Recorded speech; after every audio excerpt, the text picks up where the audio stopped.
하나님 말씀은 사사기 21장 13절입니다. 사사기 21장 13절.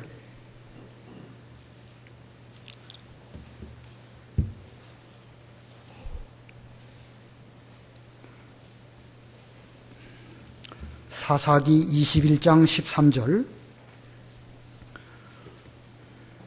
온 회중이 사람을 보내어 림몬 바위에 있는 베냐민 자손에게 평화를 선언하였으며, 그때에 베냐민이 돌아왔는데 이스라엘 백성이 야베스 길르앗 여자들 가운데 살려둔 이들을 그들에게 주었으나 여전히 부족하였다.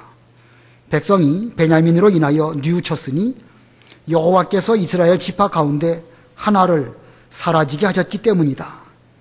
회중의 장로들이 말하기를 베냐민 여자가 다 없어졌으니 이제 남은 자들을 위해 우리가 어떻게 아내를 구해주겠는가 하고, 그들이 또 말하기를 베냐민 가운데 피하여 살아남은 자들에게 유업이 있어야만 이스라엘 가운데 한 지파가 없어지지 않을 것이다. 그러나 우리가 우리 딸을 그들에게 아내로 줄 수는 없으니 이스라엘 자손이 맹세하여 말하기를 베냐민에게 아내를 주는 자는 저주를 받을 것이다 라고 하였기 때문이다 하였다. 그들이 또 말하기를 보아라, 베델 동쪽, 베델 북쪽, 베델에서 세겜으로 올라가는 큰 길 동쪽 르보나 남쪽에 있는 실로에서 매년 여호와의 절기가 있다 하고, 그들이 베냐민 자손에게 말하였다. 너희는 가서 포도원에 숨어 망을 보다가 실로 여자들이 춤추러 나오거든 포도원에서 나와 실로의 딸들 가운데 각각 자기 아내가 될 여자를 붙잡아 가지고 베냐민 땅으로 가라. 만일 그들의 아버지나 형제들이 와서 우리와 다투면 우리가 그들에게 말하기를 우리가 전쟁에서 각 사람에게 아내를 얻어주지도 못하였고 당신들이 그들에게 여자들을 줄 때에는 죄를 짓는 것이 아니니 우리를 보아 그들에게 은혜를 베풀어 주시오 라고 하겠다. 베냐민 자손이 그같이 하여 춤추는 여자들 가운데 자기들의 수요대로 사로잡아 아내를 삼았으며 그들의 유업으로 돌아가 성읍들을 건축하고 거기에 살았다. 그때에 이스라엘 자손이 그곳을 떠나 각각 자기 지파와 가족에게로 갔으니 곧 그들이 거기서 나와 각자 자기 유업으로 돌아갔다. 그 시대에는 이스라엘의 왕이 없었으므로 사람마다 자기 보기에 옳은 대로 행하였다. 거기까지 봉독합니다. 25절에 보면 사람마다 자기 보기에 옳은 대로 행하였다. 우리가 지난 수요일 날에도 제목이 자기 소견에 옳은 대로 행한 결과에 대해서 배웠는데, 오늘도 제목을 같이 하겠습니다. 자기 소견에 옳은 대로 행한 결과, 두 번째입니다. 자기 소견에 옳은 대로 행한 결과. 이 베냐민 지파 경내에 기브아 성에서 아주 큰 사건이 일어났지요. 레위인 첩이 강간을 당하고 죽게 되는 사건이 있게 되었고, 그 사건으로 인해서 이스라엘이 어마어마한 내전에 휩싸이게 되었습니다. 이스라엘의 11지파는 미스바에 모였는데 그 군사의 숫자가 40만 명이었고, 거기에 대항한 베냐민 지파의 숫자는 또 기브아에 모였는데 그 숫자가 2만 4천 명이었습니다. 40만 명 대 2만 4천 명의 군사들이 서로 싸우는 내전이 일어나게 되었습니다. 세 번에 걸쳐서 전쟁이 있었는데 첫 번째와 두 번째는 놀랍게도 베냐민 사람들이 이겼습니다. 그래서 이스라엘 11지파의 군사 가운데 한 2만여 명이 죽게 되었습니다. 그러다가 이제 세 번째 전투가 일어나게 되는데 그 세 번째 전투에서 이스라엘 11지파가 하나님께 여쭙고 복병을 세우고 그렇게 해서 이제 베냐민을 대파하게 하는데, 베냐민 군사의 숫자가 2만 6천 명이었는데 그들이 다 쓰러지고 겨우 600명만 생존하였습니다. 그 600명이 광야 림몬 바위 사이에 도망가서 거기서 넉 달 동안 머물게 되었습니다. 그리고 그 사이에 일어난 일들이 이제 우리가 지난 시간 21장 전반부에서 배운 말씀입니다. 이 사사기를 기록한 저자의 의중은 이 사사시대의 모든 사람들은 자기 소견에 옳은 대로 행하기는 했지만 그들을 지도한 지도자, 사사가 있든지 왕이 있든지 그러면 좋겠는데 사사나 왕이나 지도자가 없었기 때문에 이스라엘 사회가 엄청나게 큰 혼란 가운데 빠졌다. 이것을 지금 이 여러 사건들을 통해 가지고 말하고자 하는 것입니다. 그래서 지난 시간에 자기 소견에 옳은 대로 행한 결과로 몇 가지를 설명을 드렸습니다. 결과를 생각하지 못하고 그들은 지금 베냐민 사람들하고 전쟁을 해서 엄청나게 큰 사건이 일어났죠. 당장 눈앞에 있는 사건만 보고 그 결과를 생각하지 못했기 때문에 이런 한 지파가 완전히 없어지기 직전까지 가고 말았습니다. 그리고 그들은 자기들에게 있는 죄는 보지 못했습니다.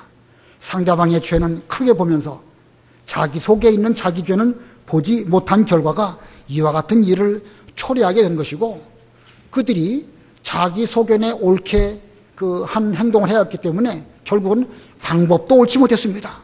방법도 옳지 못하고 또 여러 가지 방법이 또 다른 방법을 낳게 되고 죄가 또 다른 죄를 부르게 되는 이런 결과를 가져오게 되었습니다. 오늘은 지난 시간에 이어서 이제 같은 제목으로 말씀을 전하게 되는데 이 사건의 진행은 크게 이렇게 새로운 어떤 것이 있는 것이 아니고 그냥 쭉 어떤 사건이 진행되어지는 그런 내용입니다. 그래서 이 내용 자체는 큰 의미가 이 의미가 있긴 있겠지만 내용을 자세하게 안다는 것 자체가 그렇게 의미가 있는 건 아닌 것 같아요. 그래서 이 사건 진행에 대해서는 구절구절 읽고 해석하지 않고 개괄적으로 설명만 드리고 본문 끝에 가가지고 우리에게 이 사사기가 주는 교훈이 무엇일까 좀 교훈을 살펴보려고 합니다. 자, 우리가 지난 시간에 이 베냐민 지파의 성읍과 가축과 여러 거기에 있는 사람들이 다 몰살을 당했고 겨우 베냐민 지파 가운데 살아남은 사람은 600명 군사밖에 없었습니다. 그들은 지금 광야로 도망가게 되었고 림몬이라고 하는 바위 틈에 피하였습니다. 일이 이 지경까지 이르고 나서야 이스라엘 11지파는 자기들에게 일어난 이 사태가 얼마나 심각한 사태인지 비로소 느끼게 됩니다. 이스라엘의 11지파 가운데 한 지파가 없어질 지경이 되었다. 더군다나 그들은 지금 이 전쟁을 치르면서 맹세를 하지요. 두 가지 맹세를 합니다. 절대 자신들의 딸들을 베냐민 지파 사람들에게는 주지 않겠다. 나름대로는 베냐민 지파 사람들이 한 죄를 미워해서 그런 죄를 저지른 사람에게 우리 딸을 줄 수 없다. 이런 마음으로 맹세를 했지만 그 맹세는 또 심각한 문제를 이야기하게 됩니다. 또 한 가지 맹세는요. 이스라엘 11지파 가운데 이 전쟁에 참여하지 않은 그런 사람들이 있다고 한다면 그들은 반드시 죽임을 당해야 될 것이다. 이런 맹세를 할 때는 이 전쟁에 적극적으로 참여하고 굳은 의지를 가지고 어떤 목적을 이루려고 자기 소견에 옳다고 이렇게 했습니다. 반드시 이렇게 할 것이다. 의지를 가지고 그렇게 했는데 이런 맹세가 여러 가지 다른 문제들을 파생하고 말았습니다. 자, 그래서 그들은 이 전쟁에 참여하지 않은 사람이 누구인가 자세하게 살펴보니까 요단강 동쪽 야베스 길르앗 사람들이 그 전쟁에 참여하지 않은 것을 알게 되었습니다. 야베스 길르앗, 그들은 갓 지파에 속한 그런 사람들입니다. 자, 그 길르앗 야베스 지역의 사람들이 아무도 참여하지 않은 것을 알고 이스라엘 11지파는 이 베냐민이 지금 몰살당할 그 즈음에 1만 2천 명의 용사를 그 야베스 길르앗으로 파견합니다. 그리고 거기 가가지고 남자는 물론이고 여자들, 아이들 완전히 다 몰살을 시키는 이런 도륙을 또 감행하게 됩니다. 그런 무서운 도륙을 또 2차로 그렇게 하는 가운데에서 그 길르앗 야베스 가운데에서 사내를 알지 못하는 처녀를 잡아오도록 하였는데 그 처녀가 이제 몇 명이 잡아오냐면 400명이 잡혀옵니다. 400명. 자, 그 400명을 지금 현재 그 림몬 바위 틈에 숨어 있는 베냐민 군사들에게 아내로 주려고 그렇게 그 400명을 데리고 왔습니다. 그런데 그 400명만으로는 부족하지요? 아까 그 군사 숫자가 몇 명이라고 했습니까? 600명이죠? 600명인데 지금 길르앗 야베스에서 붙잡아온 처녀의 숫자가 400명밖에 안 되니까 아직도 200명이 부족합니다. 그래서 그들은 그 200명에 대해서는 어떻게 해야 또 그 아내를 얻어줄 수 있을까? 그 대책을 강구를 합니다.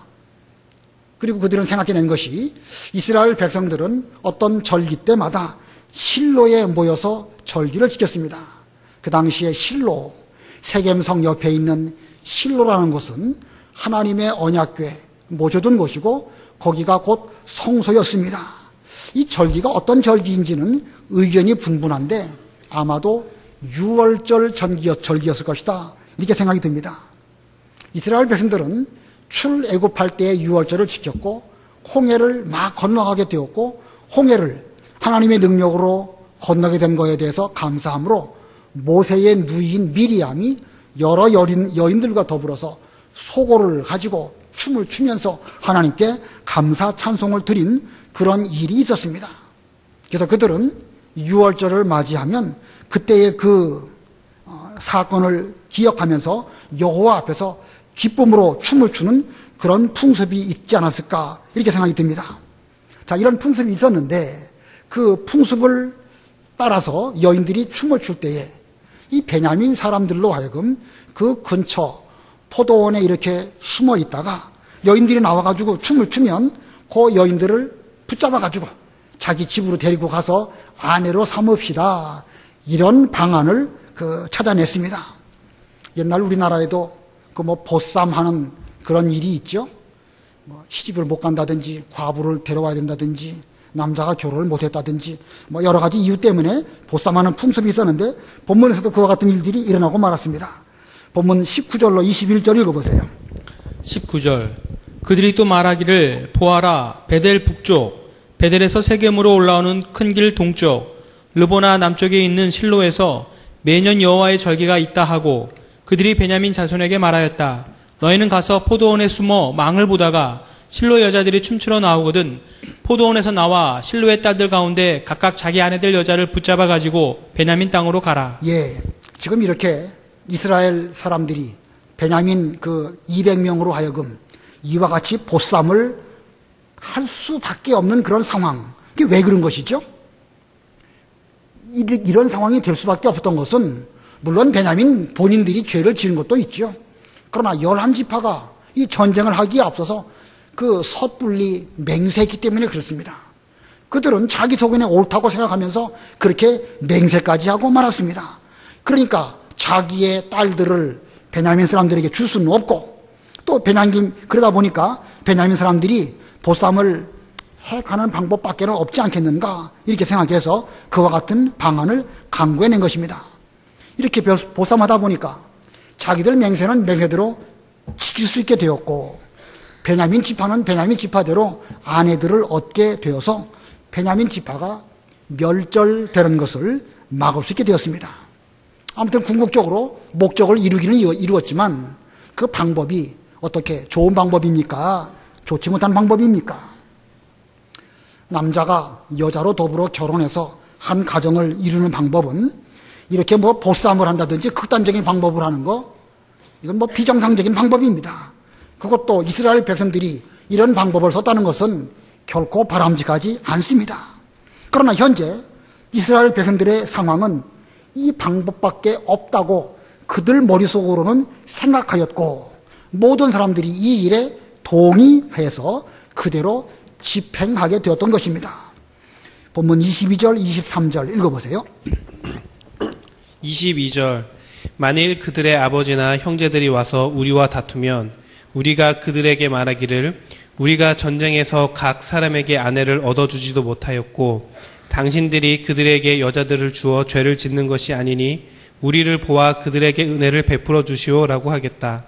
베냐민 자손이 그같이 하여 춤추는 여자들 가운데 자기들의 수요대로 사로잡아 아내를 삼았으며 그들의 유업으로 돌아가 성읍들을 건축하고 거기에 살았다. 예, 갑자기 자기 딸을 베냐민 사람들에게 빼앗기게 된다고 하면 그 딸들의 아버지나 혹은 형제들이 와가지고 도대체 이게 무슨 일입니까 하면서 따지는 일이 있을 터인데 그렇다고 하면 그때 가가지고 우리가 그들에게 잘 말해서 우리가 여차여차하게 맹세도 했고 베냐민 지파는 멸절할 그런 위기에 만나게 되었고 그렇게 해서 이렇게 밖에는 할 수밖에 없으니까 이해해주고 우리 이스라엘 민족의 한 지파인 베냐민 지파가 없어지는 일은 없도록 그렇게 합시다. 이렇게 우리가 잘 타의를 터이니까 베냐민 사람들은 가서 그 짓을 하라고 이렇게 계획적으로 그렇게 하였던 것입니다. 자, 이렇게 해서 그 사건은 이루어지게 되었고, 베냐민 지파의 600명들은 다 각각 자기들의 아내를 새로이 얻게 되었습니다. 이런 일이 있은 뒤에 이스라엘의 각 지파들은 이제 자기들의 유업으로 돌아갔습니다. 본문 24절 읽어보세요. 24절. 그때에 이스라엘 자손이 그곳을 떠나 각각 자기 지파와 가족에게로 갔으니 곧 그들이 거기서 나와 각자 자기 유업으로 돌아갔다. 예, 이스라엘 자손이 그곳을 떠나. 여기서 말하는 그곳, 아마도 그 40만 명이 모여서 기브아와 전쟁하려고 모였던 미스바가 아니었을까 생각이 듭니다. 거기에서 베냐민 지파와 전쟁도 했고, 베냐민 지파가 멸절될 그 직경을 만났을 때에 600명을 위해서 여러 가지 방안을 강구하는 것, 이런 것들을 쭉 지켜보고 모든 일들이 잘 이제 종결이 되어지니까 이 나머지 사람들이 다 자기 성읍으로 돌아가서 자기 집으로 각각 가게 되었습니다. 자, 그리고 이제 이 사사기를 기록한 이 저자는 본문 마지막 25절을 통해서 당시의 상태를 한 절로 간결하게 표현하고 있습니다. 우리 25절은 다 같이 합독하겠습니다. 25절 시작. 그 시대에는 이스라엘의 왕이 없었으므로 사람마다 자기 보기에 옳은 대로 행하였다. 이스라엘의 왕이 없으므로 사람마다 자기 소견에 옳은 대로 다 행하였다. 하나님의 나라인 이스라엘, 거기에 어떤 지도자, 책임자, 왕 이런 사람이 없었기 때문에 사람들은 다 자기 나름대로 이것이 옳다 저것이 옳다 제각각 생각하게 되었고, 그 결과 극도로 혼란한 이런 시대를 사사시대에 보내게 되었다. 여기 25절이 사사시대의 여러 가지 정황을 간결하게 한 말씀으로 표현하고 있습니다.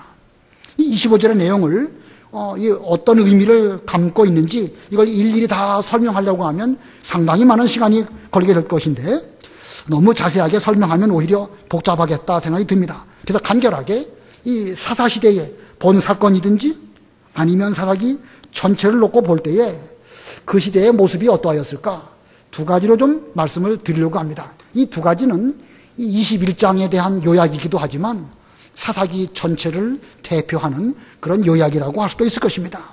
자, 그 시대 두 가지 가운데 첫 번째는요, 극도로 혼란하게 되었다는 것입니다.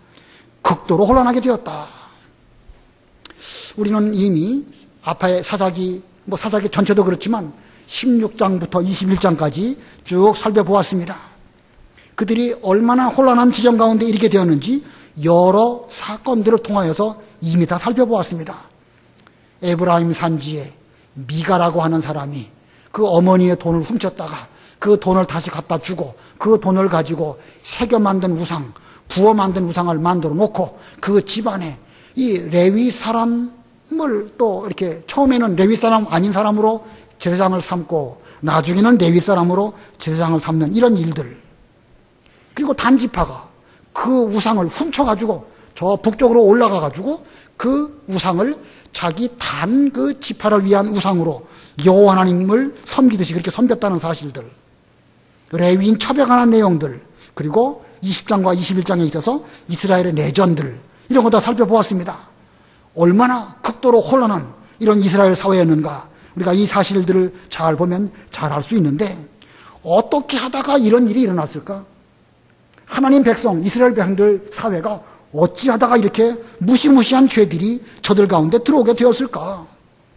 자, 이 극도로 혼란한 사회가 된 또 두 가지 이유를 설명한다고 하면, 첫 번째 소지는요, 신앙이 그 명맥만 유지했기 때문에 그렇습니다. 신앙이 있기는 있어요. 하나님을 섬기기는 섬깁니다. 근데 그것은 명맥만 유지한 형식적인 신앙 생활이었기 때문에 그들의 사회가 그렇게 무서운 죄를 짓고도 이게 죄인 줄도 모르고 자기 나름대로는 하나님을 잘 섬기는 방법이 그것인 줄 알고 우상도 만들고 훔쳐가기도 하고 뭐 첩을 두기도 하고 등등의 일들이 일어나고 말았던 것입니다. 이 사사기를 잘 살펴보면 또 21장에서도 역시 그렇거니와 이 아브라함 때부터 전해내려오는 신앙을 그들은 지키고 있었고, 또 모세 때부터 하나님이 주신 율법대로 신앙생활을 하는 이런 일들이 있음을 발견하게 됩니다. 그들은 어떤 사건을 만났을 때에 하나님께 나가서 기도도 하고 하나님께 번제와 화목제를 드리는 이런 일도 했습니다. 그 2절 읽어보세요. 2절. 2절 백성이 베델에 이르러 거기서 저녁까지 하나님 앞에 앉아 목소리를 높여 크게 울부짖으며. 예, 그들은 기도했지요. 예, 이 베냐민과의 전쟁, 베냐민 지파가 다 멸절될 위기를 만났을 때에 그들은 하나님 앞에 나아가서 엎드려 기도하고 목소리를 높여서 대성통곡하면서 울부짖었습니다. 4절 또 읽어보세요. 이튿날 백성이 일찍 일어나 거기에 제단을 쌓고 번제와 화목제를 드렸다. 예, 번제와 화목제를 드렸다. 잘한 것입니다. 하나님께 예배를 드린 것입니다. 그리고 이스라엘 백성들은 그 12지파를 한 공동체로 여기면서 강한 유대감을 가지고 이 한 지파가 없어진 그 사건을 두고 그들은 심각하게 생각을 했습니다. 본문 13절로 15절 읽어보세요. 13절 온 회중이 사람을 보내어 림몬 바위에 있는 베냐민 자손에게 평화를 선언하였으며 그때에 베냐민이 돌아왔는데 이스라엘 백성이 야베스 길르앗 여자들 가운데 살려둔 이들을 그들에게 주었으나 여전히 부족하였다. 백성이 베냐민으로 인하여 뉘우쳤으니 여호와께서 이스라엘 지파 가운데 하나를 사라지게 하셨기 때문이다. 예, 잘한 것이죠. 베냐민하고 전쟁을 하긴 했지만 한 지파가 없어질 그 위기 상황을 만났을 때에 그들은 자기들의 입장을 돌아보고 이제 더 이상 싸워서는 안 되겠다. 평화를 선언하고 그 광야 림몬 바위에 있는 베냐민 사람들을 다 돌아오게 만들고 그들에게 그 야베스 길르앗에서 붙잡아온 처녀 400명을 주면서 이들과 결혼해서 앞으로 자녀를 낳고 그 베냐민 지파가 없어지는 그런 일은 막아봅시다. 이렇게 말했습니다. 자, 그들은 하나님의 언약을 믿는 그런 백성들이었고 하나님을 찾기도 하고 또 번제와 화목제로 예배를 드리기도 하고 또 공동체 의식을 가지면서 이 베냐민 지파가 없어지는 일을 막으려고 나름대로 노력을 했습니다. 자, 그런 면은 좋기는 좋은데 뭐가 문제냐면 그들의 신앙이 점점 희미해졌고 다만 지금까지 그래 왔으니까 번제도 드리고 기도도 드리고 또 12지파가 중요한 것을 알긴 않았던 것입니다. 그들은 지금 신앙을 세월이 지나가면서 명맥만 유지하고 형식적인 신앙생활로 이 모든 일들을 하고 있는 것입니다. 그들은 아까도 설명드렸지만 맹세를 했죠.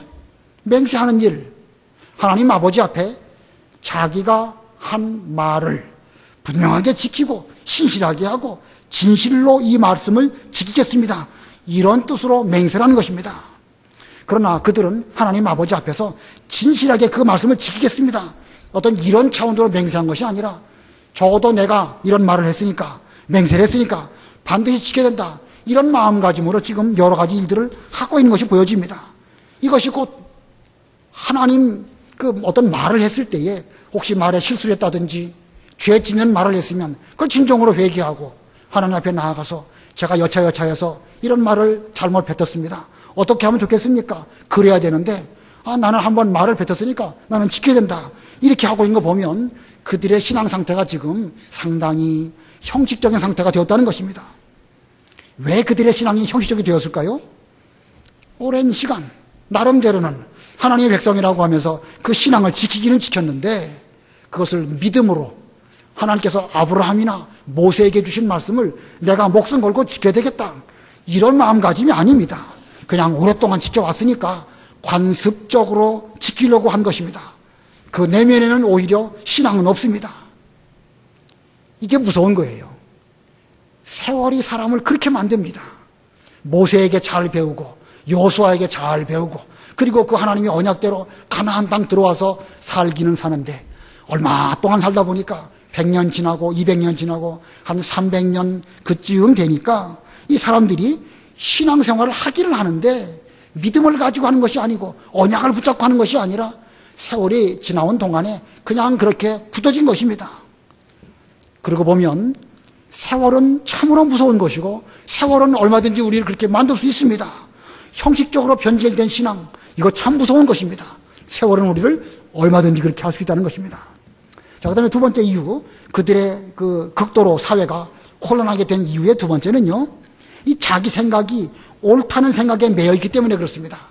자기가 옳다는 생각에 매여 있기 때문에 그들은 이렇게 무서운 죄를 저지르고 온 사회가 극도로 혼란한 가운데 빠지게 되었습니다. 자기 소견에 옳은 대로 행하였다.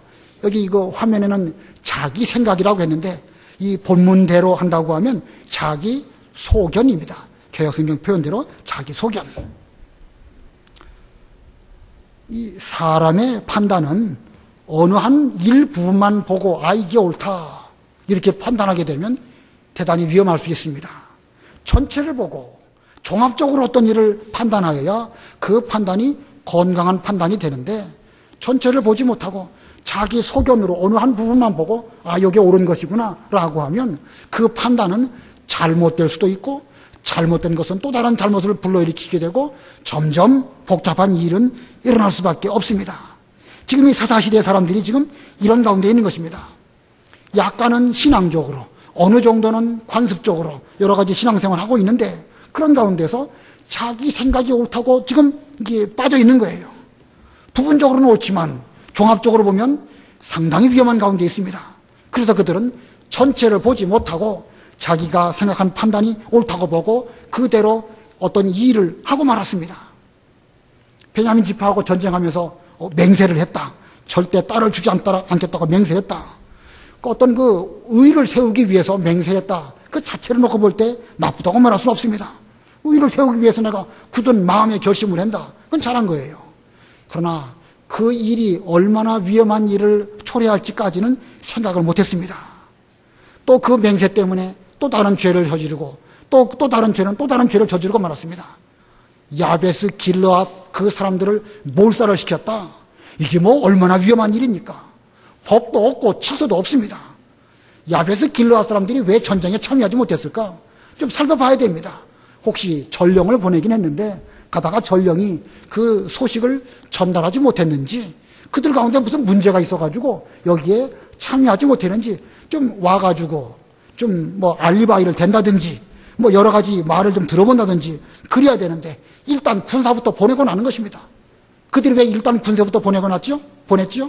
베냐민 지파 사람들 그 처녀들 구해가지고 저들을 어쨌든지 이 지파가 없어지지 않도록 하려니까 그뭐 앞뒤 생각하지도 않고 일부터 저지르고 마는 것입니다.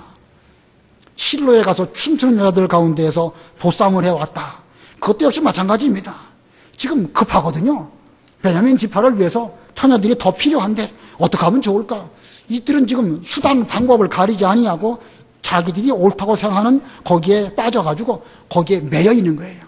그래가지고 참 이런 복잡한 일들을 하였던 것입니다. 어떤 생각이 자기 소견이 어느 한쪽으로 치우친 가운데에서 어떤 편법을 쓰고 편법을 쓰면 그 편법은 또 다른 편법을 만들게 되어지는 것입니다. 일은 해결이 안 되고 또 다른 문제 나중에는 그 일들이 점점 증폭되어 가지고 온 사회가 혼란한 가운데 빠지게 되는 것입니다. 자, 이런 내용들은 지금 우리가 17장, 18장 계속해서 이미 다 살펴보았죠. 자기들이 하나님을 잘 섬기기 위해서 그 단집하는 우상을 빼앗아가는 그런 일들, 그들은 결국 십계명을 범한 것이고 또 남의 것을 도둑질해가는 강도짓을 한 것입니다.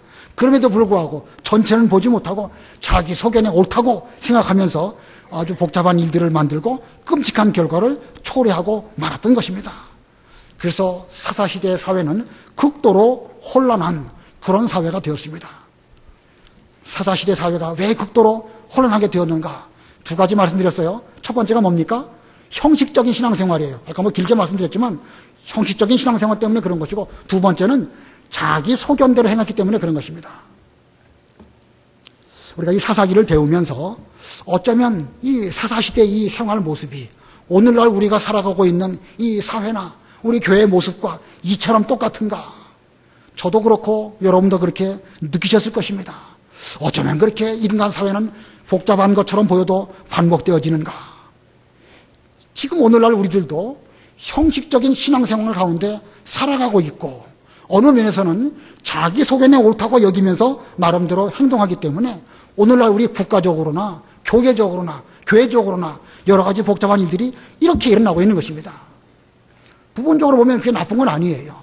오랜 기간 동안 믿음 생활을 잘하니까 잘 해왔던 그 신앙대로 신앙생활을 잘한다. 그건 좋긴 좋은 것이지만 그게 자칫 습관적으로 변해져 가지고 생명력 없고 그냥 하나님을 잘 섬기려는 이런 믿음의 정신은 없이 그냥 하던 대로만 하다 보니까 거기다가 또 거기에 자기 속견에 또 매료되어 가지고 거기에 매여 가지고 벗어나지 못하고 그냥 그렇게 하다 보면 똑같은 일이 오늘날도 우리나라적으로나 교계적으로나 교회적으로도 똑같이 일어나고 있다는 사실입니다. 오늘 새벽에 우리가 뭘 배웠냐면 모든 것이 가하나 모든 것이 유익한 것이 아니고 모든 것이 가하나 모든 것이 덕을 세우는 것이 아니다. 오늘 새벽에 배운 말씀입니다. 내 생각에는 옳은 것처럼 보입니다. 이건 합리적이고 성경에도 여러 가지 말씀들이 있으니까 이대로 하는 것이 옳다. 그러나 그렇다고 해서 그렇게 덜컥 행동으로 집행하고 나면 돌이킬 수 없는 가운데 빠지게 되는 것입니다. 아무리 자기가 보기에는 옳은 것처럼 보여도 이것이 정말로 하나님의 일에 유익하고 이것이 정말로 옆에 있는 성도들에게 유익한 것일까 생각을 해보고 좀 덕을 세우는 유익함 이런 일들을 해야 되는데 자기 소견에 옳다고 해서 그걸 덜컥 집행하고 나면 더 이상 돌이킬 수 없는 그런 지경에 오늘날 우리들도 빠지게 되는 것입니다. 그러므로 내 생각이 옳은 것 같아도 우리는 먼저 성경으로 돌아가서 우리 신앙의 표준인 성경 말씀은 우리에게 무엇을 말씀하고 있는가? 항상 우리는 어떤 문제를 봉착하게 되면 성경은 무엇을 말씀하고 있는가? 성경으로 돌아가야 됩니다. 그 다음에는 하나님의 뜻이 무엇일까? 하나님의 뜻을 기도하는 가운데서 성령의 감동 가운데 찾아야 됩니다. 자, 먼저 성경으로 돌아가고 기도하는 가운데 성령의 뜻을 찾고 그리고요, 아까 그 이스라엘의 왕이 없기 때문에 사람들이 자기 소견에 좋은 대로 행하였다. 오늘날 하나님께서 세우신 하나님의 종이 누굴까? 성경 말씀에 기록되어 있는 것은 반드시 성경대로 가야 되는 것이고 하나님의 뜻이 무엇일지 깨달아지면 그 뜻대로 가야 되지만 성경에서도 답을 찾을 수 없고 하나님의 뜻이 무엇인지 알 수 없을 때에는 적어도 오합지졸이 되지 않기 위해서는요, 그 교회에 세우신 하나님의 종이 이렇게 합시다 라고 하면 그 자체가 진리 문제가 아니고 그 자체가 틀린 것이 아니라고 하면 그대로 따라주는 것이 그게 올바른 것입니다. 그리고 충분한 시간 속에서 종합적으로 판단할 수 있을 때까지 우리는 기다려야 됩니다. 자, 이거 제 나름대로 생각해 본 것입니다. 먼저 성경으로 돌아가고 하나님의 뜻을 찾고 그리고 지도자가 무엇을 생각하고 있는가 그 뜻대로 가고 그런 가운데서 시간을 가지고 종합적으로 판단할 수 있을 때까지 잘 기도하는 것, 이게 올바른 일입니다. 이렇게 하지도 않고 일단 덜컥 어떤 일부터 저지르고 나면 돌이킬 수 없습니다. 베냐민 지파가 다 죽든지 야베스 길르앗 사람들이 다 죽든지 어디가 갖고 보쌈을 해와가지고 한 가정이 무너지든지 복잡한 일들이 일어날 수밖에 없는 것입니다. 적어도 이런 일들이 우리 가운데 일어나지 않도록 하기 위해서는 먼저 성경으로 돌아가고 하나님의 뜻이 무엇인지 찾아보고 그리고 우리 교회 전체를 놓고 볼 때에 그 지도자의 위치에 올라가면은요, 이게 뭐 지도자가 똑똑해서가 아니라 사실은 지금 제가 저를 두고 말씀드린 것처럼 보여서 죄송하긴 하지만 교회의 목사가 되면은요, 이쪽도 생각하게 되고 저쪽도 생각하게 되고 교회 안도 생각하게 되고 교회 밖도 생각하게 되고 그 지위가 그렇게 됩니다.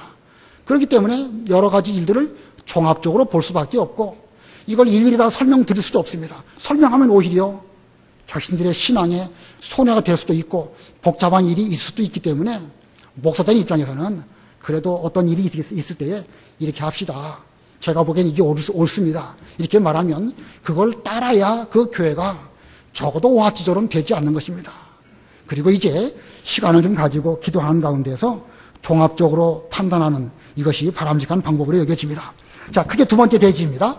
자기 소견에 옳은 대로 행했는데 첫 번째는 극도로 혼란한 사회가 되었다. 두 번째는 긍정적인 면입니다. 두 번째는요, 하나님의 주권대로 역사가 진행되어졌습니다. 하나님의 주권대로 역사가 진행되었다. 이 사사시대의 사람들이 자기 소견에 옳다고 여겨지는 대로 행하였으니까 세상은 혼란하게 되었죠. 이거 뭐 중구난방으로 어떤 사람은 이렇게 합시다, 또 다른 사람은 저렇게 합시다. 복잡하게 돌아가다 보니까 이게 뭐 방향도 없어요. 어느 방향으로 세상이 돌아가게 될지 알 수 없는 그런 가운데 있습니다. 하지만 그런 속에서도 하나님의 뜻은 하나님의 주권대로 이루어지는 것입니다. 인간들은 복잡하게 이 사람은 이 사람대로 한마디 하고 저 사람은 저 사람대로 한마디 하지만 그래도 그런 속에서 하나님의 뜻은 이루어집니다. 물에다가 잉크를 딱 한 방울 떨어뜨리잖아요. 그리고 그 현미경으로 그 잉크 분자들이 어떻게 움직이는가 잘 관찰을 해보면 그 잉크 분자들이 여기저기로 움직입니다. 이건 뭐 동서남북으로 중구난방으로 움직입니다.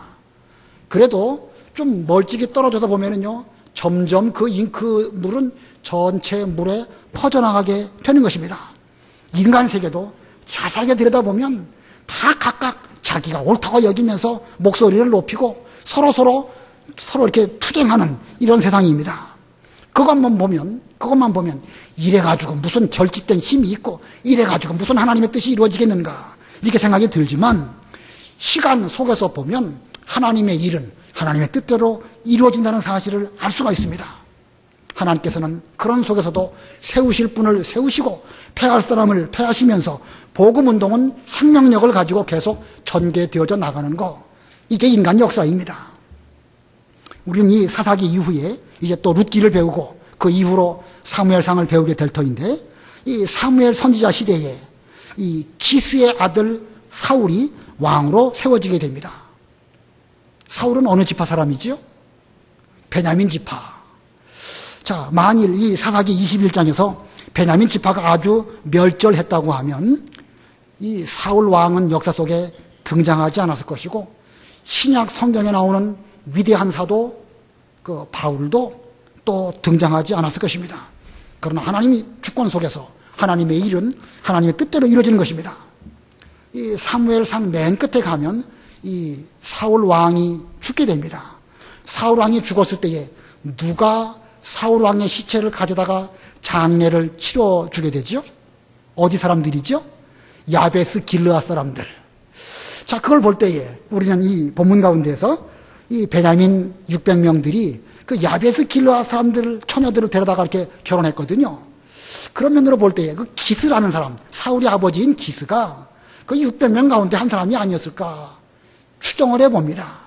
그리고 그 길르앗 야베스 사람 처녀와 결혼해가지고 아들을 낳았는데 그게 사울이었을지 아니면 사울이 손자였을지, 아무튼 그런 집안 가운데서 사울이라고 하는 인물이 나오게 됩니다. 자, 하나님의 주권대로 역사가 흘러가지요. 또 때가 되면 하나님께서는 사울을 패하시고 또 다윗을 왕으로 세우시는 그런 역사가 이렇게 흘러가는 것입니다. 그러므로 오늘날 우리가 볼 때에 우리가 살아가고 있는 지금 시대에도 이거 뭐 중구난방으로 복잡하고 이거 하나님의 진리운동이 잘 되긴 할지 염려되는 이런 시대에 살고 있다 할지라도 우리마저 우왕좌왕하고 우리마저 중구난방으로 하면 안 됩니다.